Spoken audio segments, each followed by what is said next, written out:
Seorang pemuda Hindu, yang dididik taat agama, awalnya antipati dengan Islam, gara-gara trauma di masa kecil. Semakin dia pelajari agamanya, semakin dia bingung siapa Tuhannya. Saat dewasa, dia mendengar bisikan-bisikan gaib yang membuatnya takut. Mengakibatkan jantungnya sakit parah.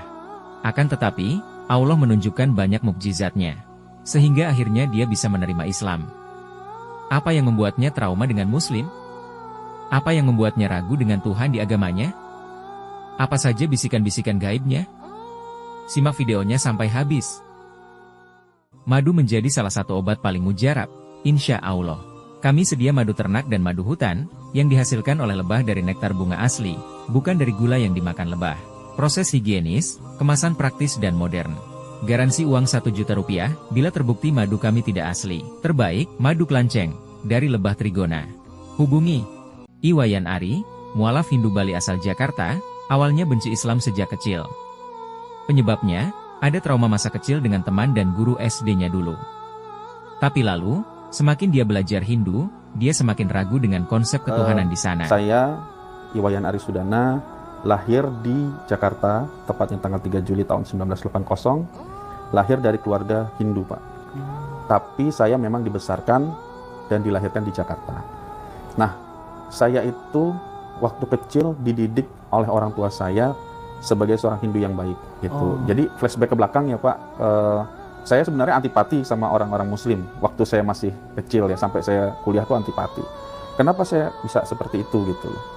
Jujur aja, waktu saya SD, saya mengalami hal yang tidak menyenangkan kepada orang Muslim teman saya dulunya. Itu waktu kisaran kelas 4 lah atau kelas 5 saya lupa. Saya diledekin lah sama salah satu teman saya mengenai agama saya, dikatakan agama yang jelek lah, agama penyembah berhala lah segala macam. Nah, namanya kita masih kecil dan memang saya dididik oleh orang tua saya untuk bisa mencintai agama saya baliklah menyatakan bahwasanya ya Islam lah yang nggak bagus. Sampai akhirnya nggak tahu bagaimana orang ini bicara sama guru agama. Jadi ada guru agamanya dulu tuh manggil saya pada saat jam pelajaran itu. Tadinya saya mau keluar ruangan, jadi dulu kalau mata pelajaran agama saya boleh keluar untuk jajan atau istirahat lah kasarnya. Nah, sebelum saya keluar itu saya dipanggil, lalu beliau bilang, kamu katanya ngeledekin agama Islam ya? Saya bilang, enggak, ini kata si A ini kamu ngeledekin. Saya bilang, lah dia duluan yang ngeledekin saya. Agama saya dibilang agama yang nggak bagus, menyembah hal yang nggak benar gitu. Saya bilang aja Islam ini nggak benar, sering berantem, saya gituin. Terus beliau bilang, nggak boleh begitu, karena Islam itu rahmatan lil alamin.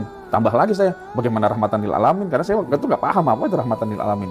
Antipati saya makin bertambah lagi, karena beliau sebagai seorang guru agama tidak mencari tahu dulu apa masalah daripada sampai saya bicara tentang syara ini gitu loh dengan teman saya. Karena namanya masih kecil kan, takut kita sama guru saat itu, nanti kita bisa diaduin orang tua, ya udah kita diam. Keluar, dari situ saya udah mulai, pada ini semua orang Islam terlalu sombong lah dulu. Jadi memang karena keterbatasan SDM pengajar, keterbatasan tempat, dan keterbatasan kepengetahuan kita tentang agama kita sendiri pada saat saya menjadi seorang Hindu, itu membuat saya akhirnya masih sering mencari tahu tentang konsep ketuhanan. Bahkan hingga Wayan beranjak dewasa, kekecewaan dan keheranannya atas sikap para Muslim kawan-kawannya terus berlanjut. Setelah saya dewasa SMA, teman-teman saya juga ada walaupun Muslim ya seperti biasalah Ramadan gitu ya, puasa hari pertama, hari kedua, berikutnya ya sosial lah. Kadang saya makan juga dia makan dong, lah emang nggak puasa? Kan kalau nggak kuat nggak apa-apa. Jadi memudah-mudahkan. Tapi karena dulu saya mikirnya kan nggak tahu hukum-hukumnya ya udah kita biarin aja, kita ajak aja sekalian dulu. Sampai saya kerja di salah satu perusahaan, bahkan senior saya pun udah tua umurnya, udah hampir 50-an lah. Itu juga sama, makan juga pada puasa. Bahkan dia pernah ngajak salah satu teman saya itu, seorang Muslim juga, dibeliin makanan. Terus teman saya bilang, lah Pak, saya puasa loh. Jawabannya agak bikin saya shock. Barang siapa yang memberi makan orang puasa di hari puasa, pahalanya double. Jam 12 siang Pak, udah dipesenin Kentucky. Ya Allah. Saya kan kaget. Nah kalau saya memang belum mu'alaf, belum mengenal Islam, saya mau ketawa aja, saya makan aja, nggak ada masalah buat saya. Tapi teman saya ini akhirnya terpaksa makan karena takut yang ngajak itu levelnya lebih tinggi. Jadi dalam hati saya, bagaimana ini orang dia paham, ngerti itu tentang ayat-ayat Quran, dia bisa Pak, baca Quran dia bisa. bahkan dihormatin lah di tempat kita itu. Cuman di sisi lain yang nggak diketahui orang-orang di sekitar kantor itu, loh kok begini? Itu yang membuat saya menjadi, ternyata nggak semuanya orang Islam itu benar gitu loh. Walaupun sebagian besar menyatakan Islam itu adalah agama yang hak ya, atau yang benar, tapi nyatanya sebagai seorang Muslim itu ada yang modelnya seperti itu gitu. Waktu terus berjalan, Iwayan Ari semakin antusias mempelajari agamanya. Akan tetapi, semakin dia pelajari, semakin banyak pertanyaan dan keanehan yang muncul, yang membuatnya bertanya-tanya akan kebenaran agamanya. Sampai suatu ketika, saya itu kan zaman dulu pernah lah ya, stasiun televisi itu kan bikin film-film kolosal tentang agama Hindu ya. Ya itu mungkin kalau mereka ngeh itu sebenarnya bagian daripada propaganda untuk bisa memperkenalkan Hindu kepada khalayak umum gitu loh. Ada Mahabharata, ada Ramayana, ada Shiva yang dimasukkan ke dalam film-film anime anak-anak ya. Itu memang untuk memperkenalkan ajaran kita di Hindu, dewa-dewa yang memang biasa kita sembah dalam sembahyang kita. Jadi saya senang banget itu. Kenapa? Karena di situ saya mendapatkan media yang akhirnya memfasilitasi kegalauan saya tentang agama. Sampai tumbuh lagi roh saya untuk bisa menjadi seperti apa yang ada di film itu gitu. Menjadi Hindu yang taat lah. Terus saya bicara sama bapak saya, Pak, gimana caranya Ari bisa? Ari itu nama tengah saya. Ketemu sama Dewa Krishna itu yang bisa sakti mandraguna, kata bapak saya. Udah, kamu sembahyang terus aja. Wah, semangat saya. Karena benak bayangan saya saat itu menjadi orang yang sakti luar biasa dan bisa punya kemampuan apapun sesuai dengan film yang ada di saat itu gitu. Tapi yang bikin saya kemudian makin kesini jadi semakin bingung adalah setelah logika saya berpikir itu, kok filmnya agak aneh ketika ada satu scene di mana Dewa Brahma bisa berkelahi dengan Dewa Krishna. Dewa Wisnu. Dewa Brahma berkelahi dengan Dewa Wisnu. Dewa Shiva berkelahi dengan Dewa Wisnu. Saya mikir, loh, ini Tuhan, tapi kok ada adegan perkelahian di antara itu. Terus berarti ada nafsu dong di antara ini, ada ego di situ. Ada sesuatu yang membuat mereka akhirnya nggak bisa klop satu dengan yang lain hanya karena satu dan lain hal gitu kan.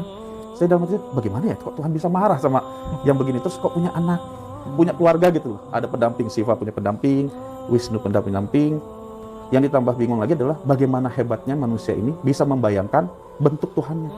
Ada 3, bentuknya 1, 2, 3 tahu, bahkan asal usulnya tahu, warnanya tahu, dan akhirnya saya mikir, lah, tar dulu, ini aneh dalam hati saya.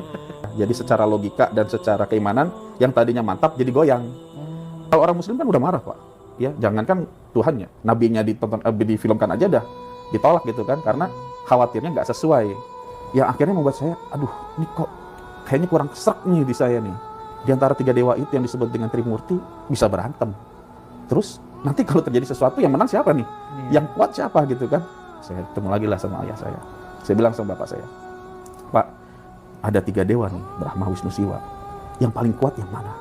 Saya sembah itu aja dah. Kenapa? Karena kalau dia udah paling kuat, udah pasti udah super power lah, udah paling hebat.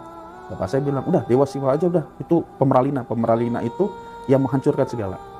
Mulailah saya menyembah Dewa Shiva. Di tengah perjalanan saya mikir lagi, tar dulu. Yang membangun atau membuat dan menciptakan itu Dewa Brahma. Yang memelihara Dewa Wisnu. Lah kalau saya menyembah Dewa Shiva yang menghancurkan, terus saya nggak terpelihara nih hidup saya.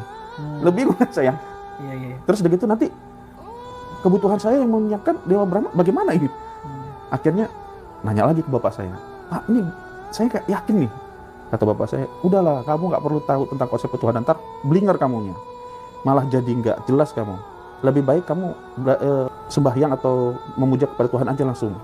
Terus saya ingat ada dalam istilah Hindu itu di Bali ya, Ida Sang Hyang Widi. Nah, Ida Sang Hyang Widi ini siapa? Karena secara kitab itu namanya tuh sebenarnya nggak ada. Bahkan di India sendiri pun secara yang saya tahu ya sampai saat ini ya dewa-dewa itu saja. Ida Sang Hyang Widi ini siapa gitu loh. Apakah nama itu baru muncul belakangan, tapi dia siapa gitu loh. Sedangkan tidak pernah ada literasi ataupun film yang menceritakan tentang nama tersebut gitu. Makin tambah bingung saya. Kok jadi tambah saya kurang yakin nih tentang agama saya. Jangan sampai saya menyembah Tuhan yang salah buat saya. Sudah capek, sudah effort gitu ya, tapi apa yang saya lakukan itu sia-sia gitu.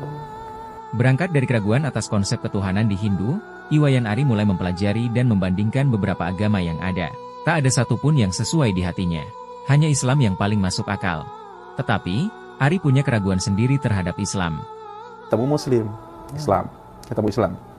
konsep ketuhanan nggak bisa saya bantahkan, karena mau dari Arab sampai ujung dunia sekalipun Allah Subhanahu Wa Taala itu saya nggak bisa pungkiri, mengakui nabinya cuma satu, Nabi Muhammad.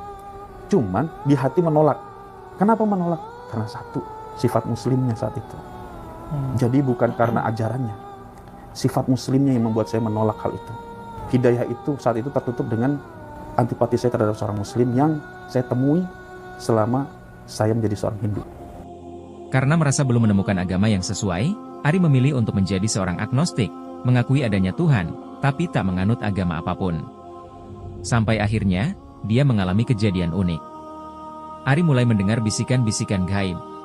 Karena konsep ketuhanan itu saya sering bertengkar dengan orang tua saya keluar dari rumah. Yang membuat orang tua saya itu juga nggak nyaman gitu loh. Akhirnya saya mencari solusi, saya keluar dari rumah mencari kontrakan. Kontrakan saya itu dekat banget dengan masjid, kisaran paling 5 rumah dari kontrakan saya. Tiap malam itu ada pengajian yang memang kita sering dengar saat Isya, Maghrib itu kedengaran banget itu. Di hati itu sebenarnya ada rasa ingin mengenal Islam saat itu ya, kepengen banget mengenal Islam. Tapi selalu otak saya itu menyatakan jangan, orang Islam itu kayak gitu. Jadi kayak di hati rindu, di kepala menolak.